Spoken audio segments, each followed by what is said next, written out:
There's this lady trying to hit me. She was already on it, and she went. Yeah, she went onto like on the grass section where there's enough room for a car to come by.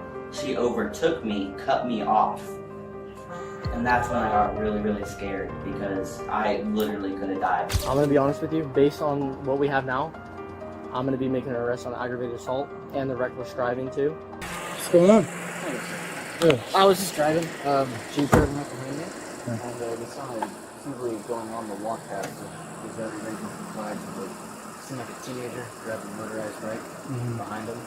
I just didn't know the situation, so I followed them at basically the same pace there, almost about 30 miles an hour or so. Up on the sidewalk? Yeah, I was following on the road. They were on the sidewalk. But, they had turned right here.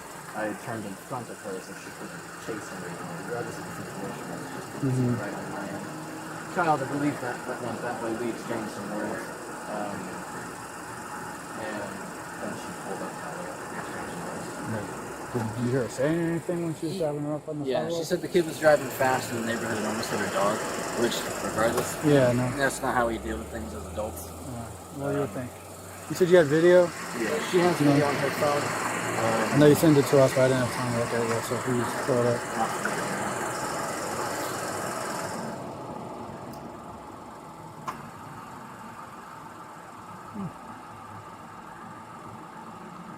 So this is almost 3 minutes long. So I can see she's up on the sidewalk. She was very irate. Did it look like a dirt bike or like an e-bike? It looked like a motorized bicycle. Like an e-bike type. Did you hear it or did you just... No, it was definitely an e-bike. I didn't hear any motorized or anything like a gas combustion. Alright. She pretty much chased him from the first part, from what I saw at least. It was right after that little walk bridge through the intersection. On the other side through here, and then he went to go turn off, and that's when I just kind of stopped. And just so she could that didn't look like it was going to end well. No, I don't like that as a child. Yeah. There's a few times that she sped up. Started yelling at her. I'm surprised they only got you guys to call. Usually something like that. Seriously? It was a car. I thought it was a car. I thought they were calling too. But anyway. Alright. I think we got a tag for it. We're going to go try knocking on the door. Yeah, I think I gave her the license plate number. Yeah, I can take that up. I'm going to find out, but I appreciate you guys doing that. Thank you. Alright guys, stay home safe. Appreciate you. Have a good day. You too. Okay. Here's what happened. Okay. They don't know what's going on with their phones. They act like they know what happened. Okay. I live right there. I'm 65 years old. I've had both of my hips replaced. Okay. I also have a dog who I was throwing the ball up, the squeaky toy for him. He wasn't in the street. This boy comes down on the sidewalk, 35 miles an hour. I'm not kidding you. Okay. 2 nights ago, or in the evening, I'm on the street that goes along there. He comes right at me. And I was like, you have to slow down when people are here. He thought that was funny. So they go more. And so then tonight, so I get my car to try to catch him because I thought he lived in the neighborhood. I wanted to either see where he lived, to talk to his mother nicely, or I wanted to talk to him nicely because I thought he was my neighbor. No, he's doing that. Guess what? He doesn't even live in here. So then I go after him to try to find him because I know you're never going to find him. And they're all like, you're acting recklessly. I was like, you don't even know what happened. First of all, if he hits me with 2 replaced hips and I can't walk anymore, because believe me, if I go down, I'm not walking anymore. That's going to be bad enough. If he hits my dog,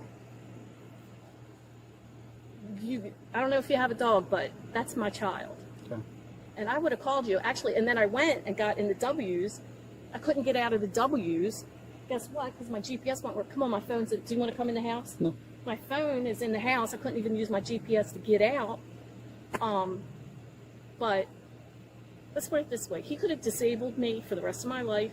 And he's probably, what, 17? He would have gone home the rest of his life, living a great life. And I'd have been in a wheelchair, or he would have hit my dog. And then I would have found him and it would have gotten ugly. Okay. What's your name? Julia. Julia? Okay, so I got video of you driving up on the sidewalk recklessly. You would have hit that kid on the bike and killed him. You're going to jail for manslaughter. You I'm understand? not going to hit him and kill him. You're driving recklessly on a sidewalk where people walk their dogs and ride their bikes.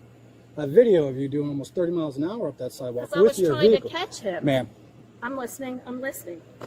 because you're this close to going to jail. I'm listening. You understand? I understand you're concerned about kids driving. You call us, we do our best to find them, right? You think 65 years old, right? You think it's a smart idea to be driving up on a sidewalk doing 30 miles an hour, chasing a kid on a bike? Answer the question. I don't consider that a sidewalk. What do you consider it? There's cars on there all the time. They're parked up on the grass so they can walk on the sidewalk. All right, You I are will doing, I admit got you that for at least wasn't 3 smart. minutes I will admit up that on the wasn't- sidewalk driving recklessly over 30 miles an hour from what my reporting party told And me. you can see he was going faster than Do me. you still think you're correct? I tell you, do it again, you are going to jail. We're I taking your will car. never do it again. Do you understand what I do your underst- actions? I do understand. I was very emotional. Okay, so maybe you think you collect yourself as a 65-year-old woman about what you're doing. You would hit anybody else on that sidewalk besides this kid if you even I caught could the see kid? there was no. I'm not disagreeing with you, but I You're could see there wrong was for nobody trying else. to make this sound correct on your end. Okay, You're I won't. 100% All right, wrong. I won't. I'll stop. All right, you see something like that, you call us. You don't take it into your own hands. All right, you're right. God forbid you hit somebody. I promise you I'll do everything in my power to make sure you go to jail. You're right. Take your car, and what else I could do for you. All right. I find out you're doing it again, chasing this kid even on the road. Oh God, no. This was But it was a great idea to follow him on the sidewalk and chase him. no. Like I said, I was. It was I like. hear what you said. I know. You're not. I want you to listen. I'm listening. This kid does it again. You chase him in your car again, we'll get you for aggravated assault. Of course, I'm not going to. But you did it. I know. And you were willing to chase this kid as far as it could go until this other car, this person that called us, stopped you. They blocked you at the sidewalk, correct? Yeah. You know, maybe he does live in the neighborhood and he didn't want to go home because he didn't want you following. He doesn't know what your intentions are. It's preached all over. I don't know if you're on social media, but our sheriff puts out, do not engage in road rage incidents for this reason. He doesn't know what you're about to do, so yeah, he's not going to stop. He's going to run away from you. So he, again, if he calls us and his parents get in touch with us, I hear you. I don't think he went away from me in here because he was afraid of me. He I didn't wanna get in 100% believe trouble he was for what afraid of was you. doing. a 4,000 pound vehicle is now chasing him. What do you think? File charges for reckless driving on her. All right. What about intent to kidnap, child endangerment? No. Nothing else. The other issue I have with the assault aspect, I think we might have been able to pursue that or press it a little bit if we would have been called that night. All right. We have a day lack. So if there was. You were called by the But we witness. didn't know who the victim was at that Yeah. point. So if the victim would have called in that night, we might have been able to stretch the assault. But Because we there was a were- well-found fear that but something we might have still- occurred. But we still called in within a 24-hour period. If there's a well-found fear that that something was about to occur, Mhm. you're going to call cops immediately. Yeah. Not 24 hours later, or however many hours Yeah. later. It would have been an immediate. Someone's trying to kill me. Someone's trying to hurt me. Get the cops here right now. Yeah. Then we might have been able to stretch that assault a little bit. All right. Because it was contacted immediately. There was a well-found fear that something was going to occur right then and there. Yeah. A couple hours later, a day later, is there really that well-found fear that something would have been able to occur per the statutes, per the elements of the crime?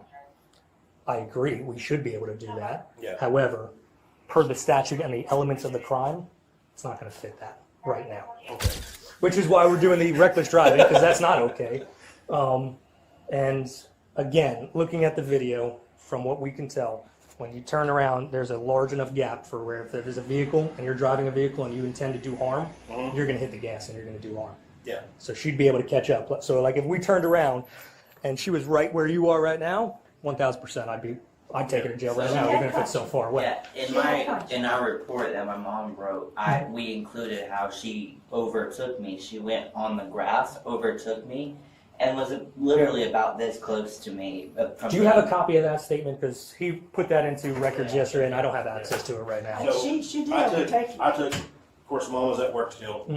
You met her. We went and relived. I told him to take me, and he could, if you want to take him with the squad car or follow us, he could put you at the crime of when it first took place He could put and you how on. far she followed him on the cart path. It had been for that guy. You know where Waver is at, the gated suit right here? from that point to the sidewalk all the way down Pine Lakes until you turn. It's a long distance on a car path. On a bike path. Yeah, bike path. Well, we call it a car path now because she made it one. And somebody did look up, like if there was a statute for driving on the sidewalk, and it is against the law for that too. Well, yeah, they know that. Everybody knows that. I wouldn't drive on the sidewalk. That's why they got a sign posted every. Are you sure you wouldn't drive on the sidewalk? I wouldn't Come drive on the sidewalk. Now, if there was a fishing hole, and if I know you weren't around because if you didn't see it, you didn't. It's only illegal if you get caught. That's true. That is true. My father taught me that at a very young age. Yeah. I was always trying to go do it unless you could do the consequences. Well, that too, yeah.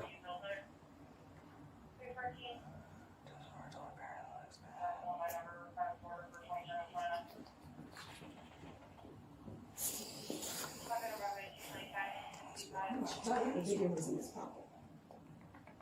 No, he was already. That was when he was She already. kept following You up. got away from her?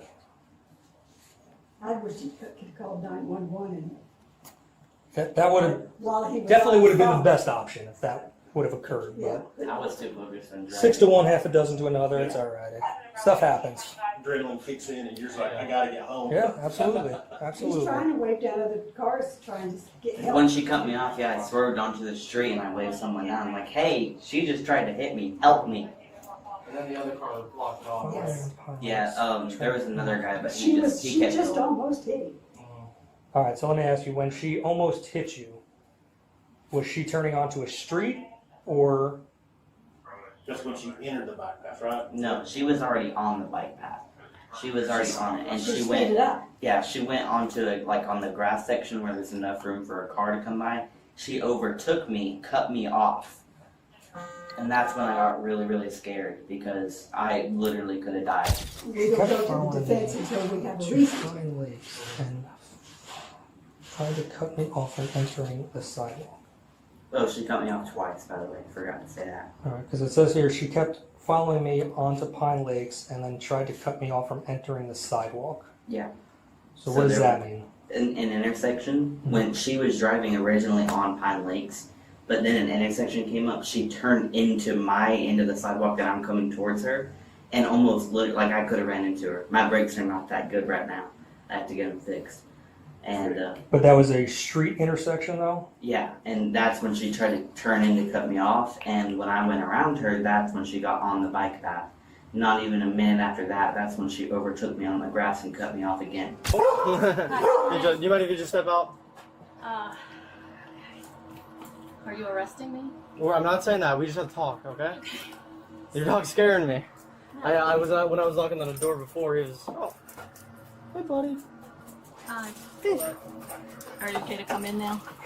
I'd outside? rather be outside. Yeah. Are you arresting me? Yes. I'm or not no? saying that. I have to talk to you first, okay? To get your Talk side to of the me story. before you arrest me. I'm not saying that.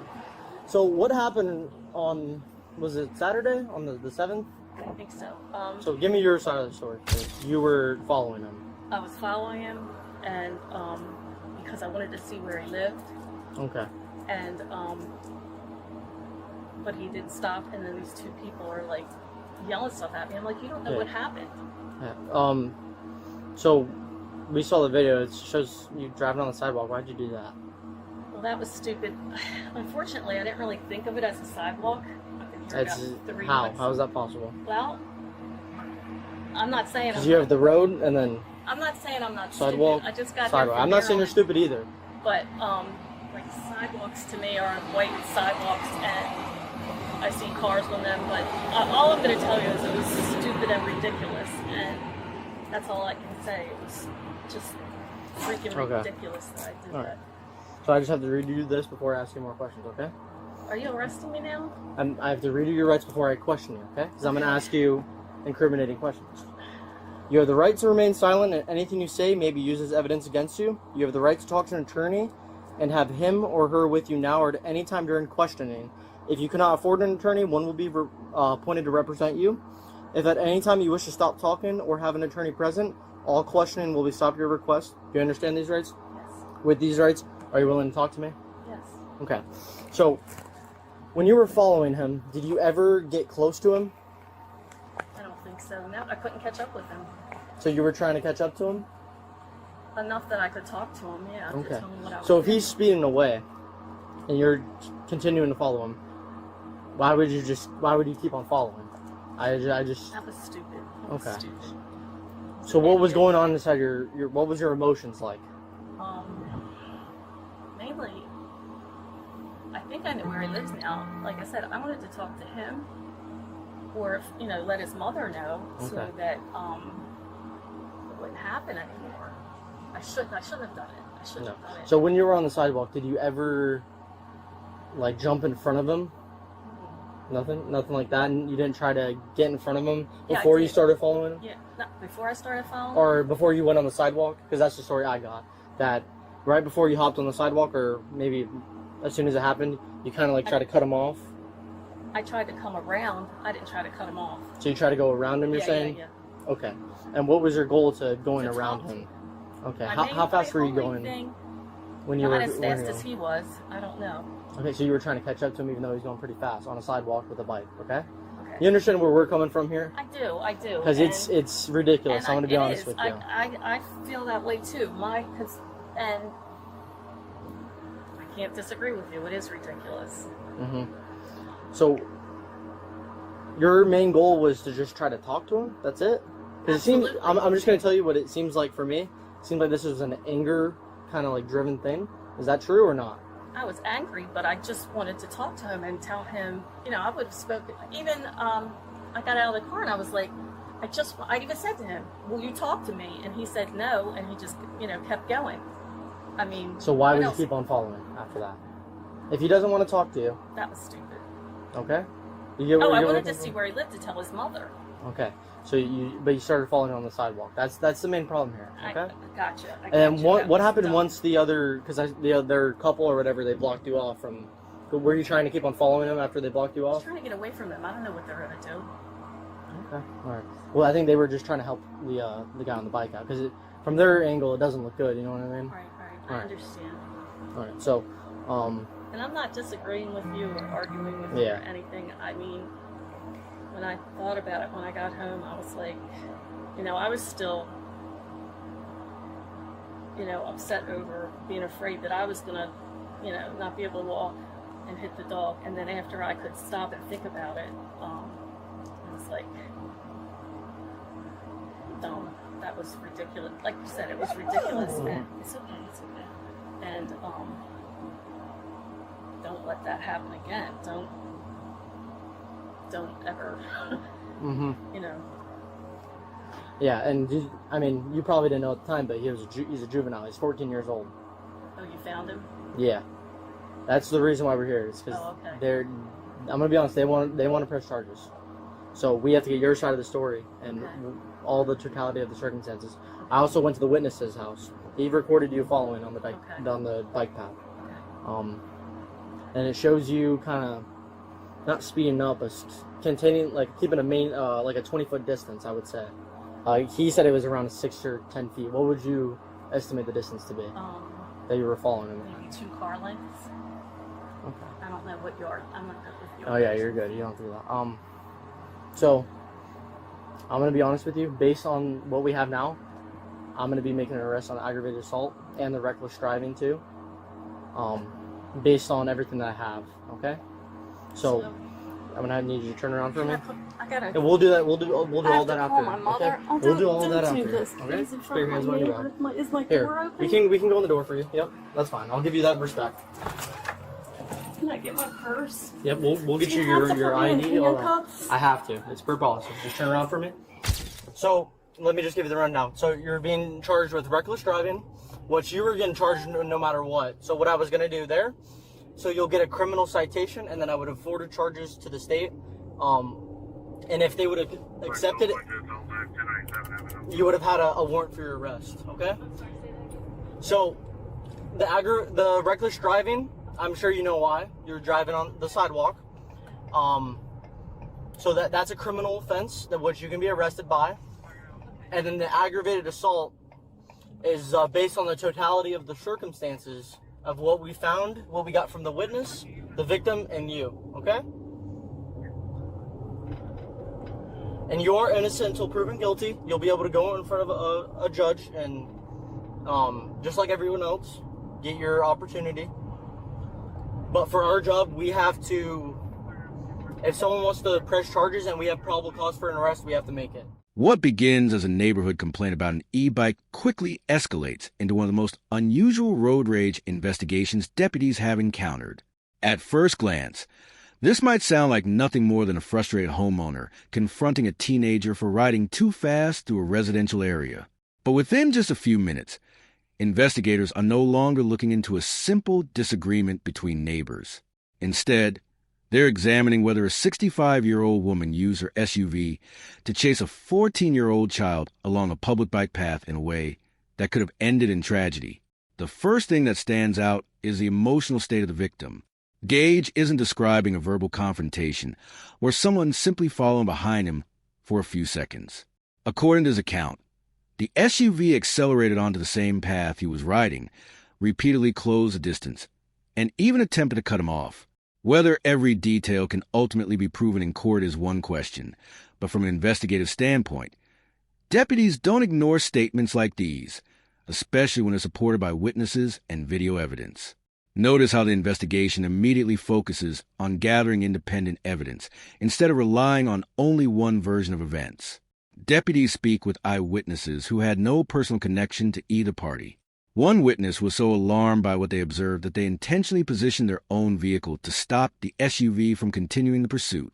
That decision alone tells investigators something important.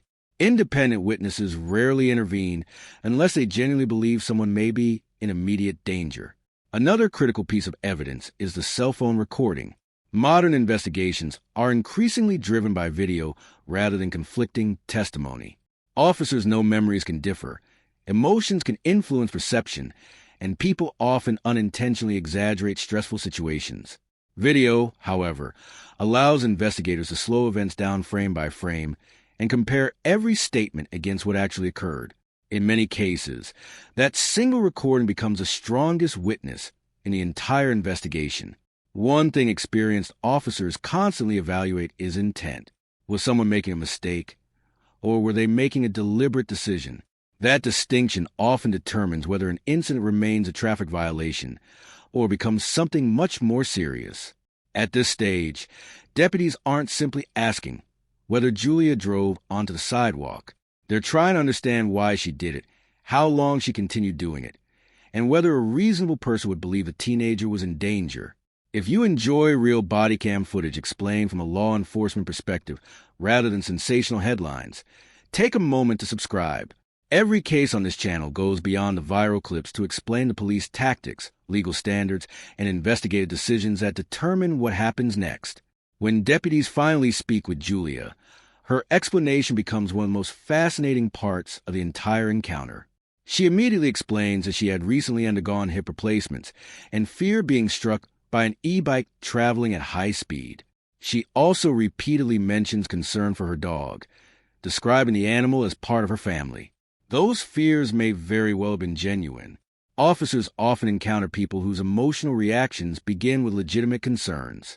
The problem arises when those emotions influence decisions that create even greater risks than the original situation itself. Instead of calling law enforcement after believing the teenager had endangered her and her dog, Julia admits she got into her SUV and tried to locate him herself. From a policing perspective, this is where the encounter changes dramatically. Officers consistently discourage citizens from pursuing people because emotions tend to cloud judgment. What begins as an attempt to have a conversation can quickly become a dangerous pursuit when one person tries to escape and the other refuses to stop following. The deputy also makes an important observation that many viewers may overlook. He never argues about whether the teenager was speeding. Even if the teenager had been riding irresponsibly, that fact alone would not justify using a vehicle to chase him. Police officers regularly separate the original complaint from a new crime that may have occurred afterward. Two wrongs rarely cancel each other out in criminal investigations. Something else becomes increasingly apparent during this conversation. Julia repeatedly minimizes her own actions while emphasizing what the teenager supposedly did first. Psychologically, this is extremely common. When people believe they were initially wronged, they often judge their own reactions by their intentions rather than by the risks they created. Investigators, however, focus on conduct, not emotion. Good intentions cannot erase dangerous actions if those actions place others at serious risk. The deputy's communication style is also worth noticing. Rather than raising his voice or arguing emotionally, he repeatedly asks simple, direct questions that require straightforward answers. Do you think it's a smart idea? Would you do it again? These questions aren't accidental. They're designed to measure judgment, document admissions, and determine whether the individual understands the seriousness of their actions. Calm questioning often reveals far more than confrontation ever could. Before we continue, let us know what you think. If you believe someone nearly injured you or your pet, would you follow them yourself, or would you immediately call law enforcement? Your answer may completely change how you view everything that happens next, because the investigation is only beginning, and the evidence is about to become much more complicated. As the deputy continues reviewing the case, the investigation begins shifting away from assumptions and toward evidence. This is a point where experienced investigators stop asking what people believe happened and start asking what they can actually prove. Every witness statement, every piece of cell phone footage, and every interview is compared side by side to determine whether the facts support criminal charges or simply poor judgment. One of the biggest legal questions involves fear. In many assault-related cases, investigators aren't only looking at whether physical contact occurred. They're also examining whether the victim had a well-founded fear that they were about to be seriously harmed. That's an important distinction because criminal law often considers what a reasonable person would believe under the circumstances. If someone suddenly finds themselves being pursued by a multi-thousand-pound SUV while riding a bicycle, officers naturally begin asking whether that fear was reasonable. Initially, deputies discuss whether the evidence supports aggravated assault or whether reckless driving is the more appropriate charge. These conversations rarely happen the way television portrays them. Officers don't simply decide on a charge because it sounds severe. They compare every fact against the legal elements required by state law. If one element cannot be proven beyond probable cause, investigators have to adjust accordingly. That careful process is exactly what separates an emotional reaction from a professional criminal investigation. Notice something interesting during these discussions. Deputies openly acknowledge where the case may have weaknesses. They explain that if the victim had contacted law enforcement immediately, certain charges might have been easier to establish.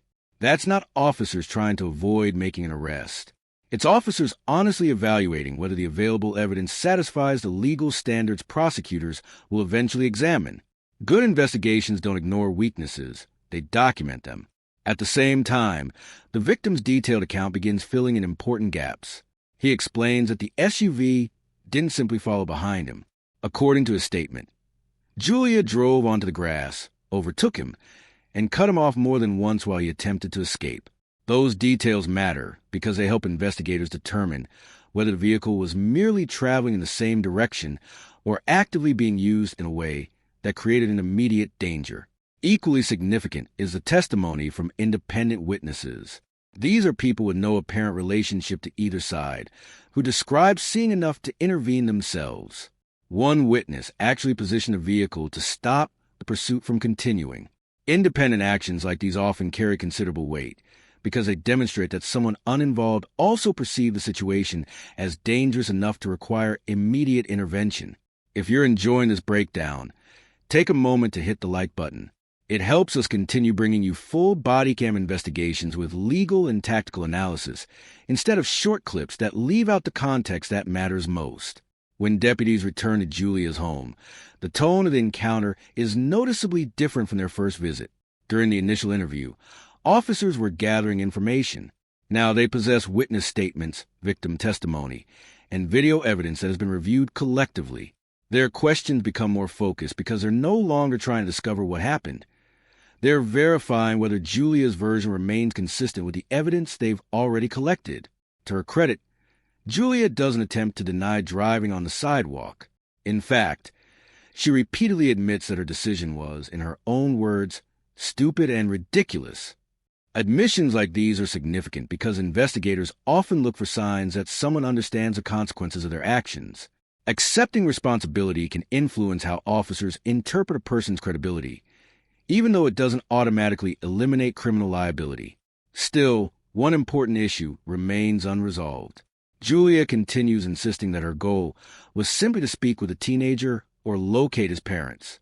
From her perspective, she wasn't trying to hurt anyone. But criminal investigations don't rely solely on what someone says they intended. Officers also examine how a reasonable person would interpret the behavior itself. A frightened 14-year-old doesn't know what's inside the driver's mind.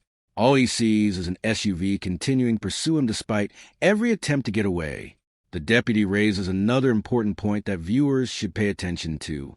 Once the teenager refused to stop and continued riding away, why continue pursuit? From a law enforcement perspective, that moment should have ended the encounter. Continuing to follow someone who is actively trying to escape often transforms an already tense situation into one that becomes increasingly dangerous for everyone involved. Behaviorally, this case illustrates how quickly fear can evolve into tunnel vision. Julia appears genuinely convinced that her concerns justified continuing the pursuit. The teenager, meanwhile, believed his life was in danger and focused entirely on finding safety. Both individuals were acting under intense emotion, but only one was operating a vehicle capable of causing catastrophic harm. That's an important distinction investigators never lose sight of. Perhaps the most compelling aspect of this case is how multiple forms of evidence begin supporting each other. The victim's account, witness observations, cell phone video, and Julia's own admissions all intersect at key moments. Individually, each piece tells only part of the story. Together, they create a much clearer picture of what deputies believe occurred on that bike path. Eventually, the investigation reaches a point where deputies believe they have probable cause to act. Julia is informed that she is being arrested for aggravated assault and reckless driving. The deputy carefully explains that these charges are based on totality of the circumstances, not one statement, not one video clip, but a complete body of evidence collected throughout the investigation. He also reminds her one of the most important principles in the justice system. She is presumed innocent unless and until the charges are proven in court. Before we wrap up, we'd like to hear your perspective. Do you believe this was a frightened homeowner who made one terrible decision in the heat of the moment? Or did the evidence show a pursuit that crossed the line into criminal conduct? Share your opinion in the comments, because cases like this often generate very different viewpoints. Ultimately, this incident serves as a powerful reminder that taking matters into your own hands can transform an ordinary neighborhood dispute into a serious criminal investigation. Had law enforcement been called immediately, officers could have investigated the speeding complaint without placing anyone in additional danger. Instead, one emotional decision triggered a chain of events that ended with felony charges, a frightened teenager, multiple eyewitnesses, and body camera footage that will likely remain part of the public record for years to come. If you enjoy in-depth breakdowns of real police encounters, don't forget to subscribe and turn on notifications. Every week we analyze actual body cam footage, explain the tactics officers use, break down the psychology behind high-pressure encounters, and explore the legal principles that shape what happens next. Thanks for watching, and we'll see you in the next investigation.